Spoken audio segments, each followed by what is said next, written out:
What's up, YouTube? It's another day with the one and only Billy J. And this is my review of episode 15 of American Idol Season 15, the farewell season. And in this episode, it's dwindling down to the top 10. There are a whopping 14 contestants competing. However, the judges are picking 4 of the top 14 to make it through to the top 10 automatically. They don't have to sing for the competition.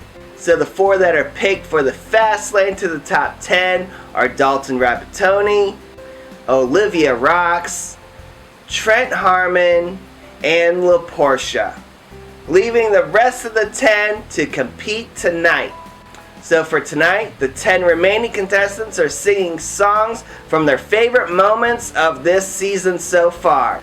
Basically, songs we've heard them sing in the past few weeks. The first one up was Manny Torres, and he sang Master Blaster by Stevie Wonder. I, of course, was not impressed by Manny Torres and his performance. He was all over the stage, singing and dancing, and it definitely hurt his voice. It was not a good song choice, but then again, none of his songs that we've seen him in the live shows have been good song choices. Gianna Isabella sang I Put a Spell on You by Annie Lennox. I thought this performance of I Put a Spell on You was a much better performance than the last time we heard her sing. She put more feeling and heart behind her performance this time around than last time and didn't sing by the numbers. I personally loved her performance. Next up was Thomas Stringfellow, and he sang Story of My Life by One Direction. I personally thought it was an okay performance. It obviously wasn't the best, but it obviously wasn't the worst. I would definitely say it was a very safe performance. And finally, the judges, being Harry, mentioned about the hiccups that he does when he sings, and mentions how annoying it can be. And I honestly thought those, what I call the hiccups, got a little way out of hand. And then when Harry mentioned the Cranberries, I'm not sure too many people in the audience even got that reference. He probably would have been better off mentioning Michael Jackson. Next up was Tristan McIntosh, and she sang What Hurts the Most by Rascal Flatts. I didn't realize Tristan McIntosh was going the country route, but I guess I should have paid attention to the song she was picking, which was mostly country, which I don't think is for her. But in this performance, I thought she did an okay job. And then she was doing something weird with her hand. I'll put a picture of it up. I don't know what that was about. But anyway, voice-wise, it was a pretty good performance. Next up was Avalon Young, and she sang Yo, Excuse Me Miss by Chris Brown. I don't know about you, but it looked like she had a little bit more makeup on this week. But performance-wise, she was great. This is like the perfect Avalon Young song, and she just looks so natural up there, just walking around and singing her heart out. Next up was Jen Blossel, and she sang True Colors by Cyndi Lauper. Finally, we get to see this full performance. I know she performed this song during Hollywood Week, but we didn't get to see that full performance because they had other things going on while she was performing, so we didn't see the full performance of her doing this song. And I'd have to say this was the perfect song for Jen Blossel. I loved it. And I agree with Harry that this is the version, like a stripped down version. If she and Constantine did that for My Funny Valentine last week, I think they would have killed it. Leijon sang Make It Rain by Ed Sheeran.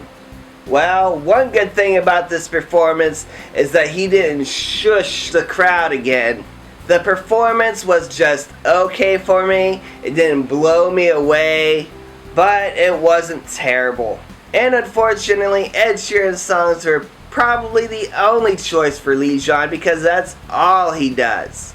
Sonica Vade was next, and she sang I Surrender by Celine Dion.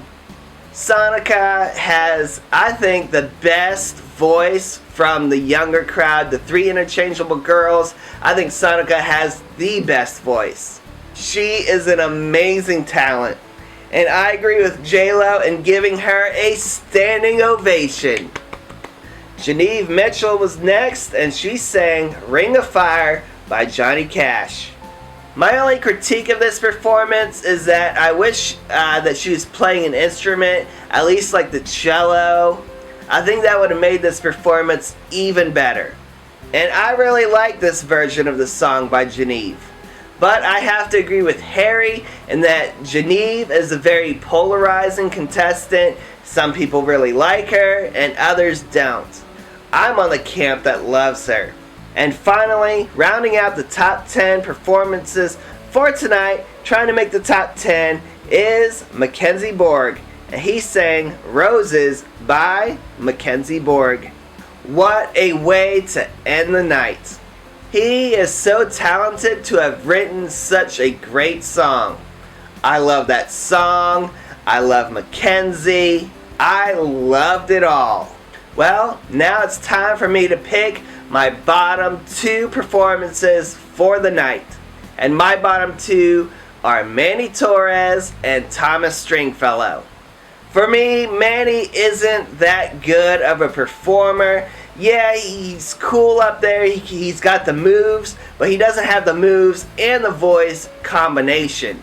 I think he should have sang a song where he stood and sang. Perhaps he could have sang No Air just by himself, or some other song that he performed during Hollywood Week. And for Thomas, that was just a safe, okay performance of that song. He hasn't wowed me in any of his performances.